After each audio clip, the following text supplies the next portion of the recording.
Alright everyone, it's a very autumnal feeling day. It's definitely a late summer sort of day.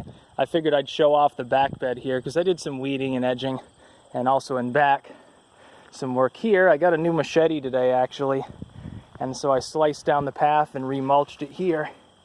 So this is a really nice path that goes right along the back edge of the property, and you know, that mulch will over time work itself down through. There's a path into the woods. Of course, can't mulch that, that's not on a property, of course. Yeah. No trespassing. Kids, get the fuck off my lawn. But yeah, you can see all the cool plants in here. First, we got the peppermint on this edge. And some people are like, oh no, don't plant it anywhere. It'll spread. That's the whole point. I want it to spread. In fact, it's already spreading as we speak. I want that whole area to be peppermint. What I'd like to do, dig it out, raise this entire side up, actually another level, this whole area, and have a second terrace. And I've thought about doing that for a while, but I never really had the money to invest in the resources. Now I do, I guess, for something like that. It wouldn't cost that much since the bottom layer is already made. This in here is all hugelkultur, by the way.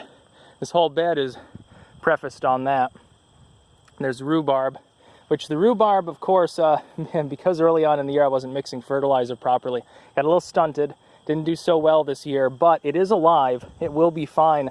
As that hugelkultur breaks down, it'll feed the plants even more. So next year I expect there to be a bumper crop of rhubarb. There's some columbines in there, catnip, just the basics. Some other things, I think it's a dianthus or something.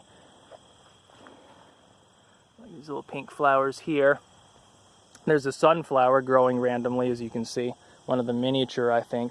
There's a sumac tree right in there. I'm going to let that grow because those don't get very big. Those get like 10 to 15 feet tall at maximum. They're usually, without any real care, they look beautiful. And so I'm hoping that that one will be a nice shaped tree, and it'll sort of lord over the bed, give it a little bit of shade, and that's sort of the goal. Because I'd like to put herbs back here because they don't need to be fenced really. I mean, what goes after your basil plants? There aren't a lot of predators. So I'd like to have the tea, the chamomile, the peppermint, basil, and oregano, stuff like that back here. You can see this little area is being slowly claimed by a combination of these two little kinds of vining plants. I can't remember what those were called. It's those vines that'll grow on everything. They're starting to seep out here. And before I mulched, it was like a war between the berry bushes and the stinging nettles on this side and these little viney plants for dominance over that layer. But there are still a few weeds in here. I just step in at this point. See this plant? Not sure what it is, but I know it's a noxious plant. Let's knock the brick down. Unfortunate. There's still a little bit more work to do back here. I got to get those bricks out, use them for something else. Get some more cinder block in for the second terrace, and I might do it on both sides. Plenty of horseradish, but yeah, most of the stuff back here has gone by. The marigolds really make it look like an autumn sort of garden. I never used to like marigolds when I was younger, because of course they are a sign that the year is coming to an end when they're sort of in full splendor with the orange and yellow. It's just before you get the orange and yellow foliage. So I wasn't a really big fan, but now, a little bit more. You can see also these nice pink flowers also come out the same time of year, so that's maybe a better late summer plant for someone like me. I like the purples and blues more than the orange and yellow. Red is a nice color in garden. Yeah, there's still some weeds, as you can see, some more sweet and sour. Not for long though.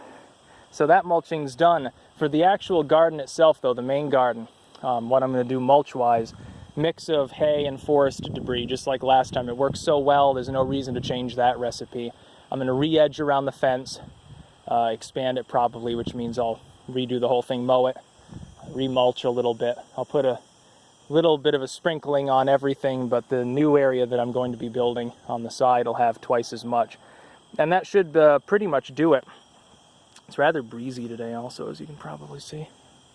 So yeah, nice back bed there, just a little bit of a side garden update, so to speak. I don't know what the measurements on this bed are. It's pretty large. It's not exactly regularly shaped, if you know what I'm saying. I was going for aesthetically pleasing over efficiency for this particular bed. That's about all. Peace out.